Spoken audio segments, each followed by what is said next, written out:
మహాత్మా గాంధీ చూపిన సేవ, శాంతి, అహింస వంటి మార్గాలలో నేటి భారతదేశ యువత నడవాలని కస్తూర్బా గాంధీ కేంద్ర ట్రస్ట్ చైర్మన్ పిసి రాయలు, బీజేపీ జిల్లా అధ్యక్షుడు సామంచి శ్రీనివాస్ కొనియాడారు. తిరుపతి గాంధీ రోడ్లోని కస్తూర్బా గాంధీ ట్రస్ట్ కార్యాలయం ఎదుట సుమారు 1000 మందికి అన్నదానం మరియు చీరలు, టవల్స్, దుప్పట్లు పంపిణీ చేశారు. ఈ కార్యక్రమానికి ముఖ్య అతిథిగా భారతీయ జనతా పార్టీ జిల్లా అధ్యక్షులు సామంచి శ్రీనివాస్, కస్తూర్బా గాంధీ కేంద్ర ట్రస్ట్ చైర్మన్ పిసి రాయలు ముఖ్య అతిథులుగా విచ్చేసి అందరికీ పంపిణీ చేశారు. ఈ సందర్భంగా వారు మాట్లాడుతూ మహాత్మా గాంధీ స్వాతంత్ర్యం కోసం అనేక పోరాట ఉద్యమాలు చేశారని, నేడు యువత గాంధీ చూపిన మార్గంలో నడిచి భారతదేశానికి ఆదర్శవంతులుగా నిలవాలని ఆకాంక్షించారు.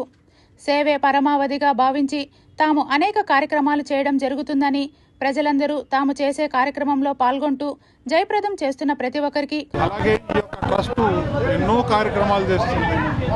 మీ అందరికీ కూడా తెలుసు. ఇంకా కూడా ప్రతి ఒక్క ఏదో ఒక కార్యక్రమంలో చేస్తూనే ఉన్నాం.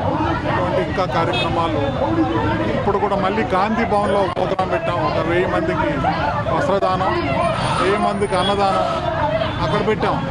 ఇది అయిపోయిన తర్వాత అక్కడికి వెళ్తున్నాం. కాబట్టి ఈ కస్తూర్బా గాంధీ కేంద్ర ట్రస్ట్, కస్తూర్బా గాంధీ అంటే మహాత్మా గాంధీ యొక్క సతీమణి గారు, ఆ పేరుతో ఈ ట్రస్ట్ స్టార్ట్ చేశాం. అప్పుడు వాజ్పేయి గారు ఉండేటప్పుడు ఇక్కడ ఒక సెంటర్ ఇచ్చారు.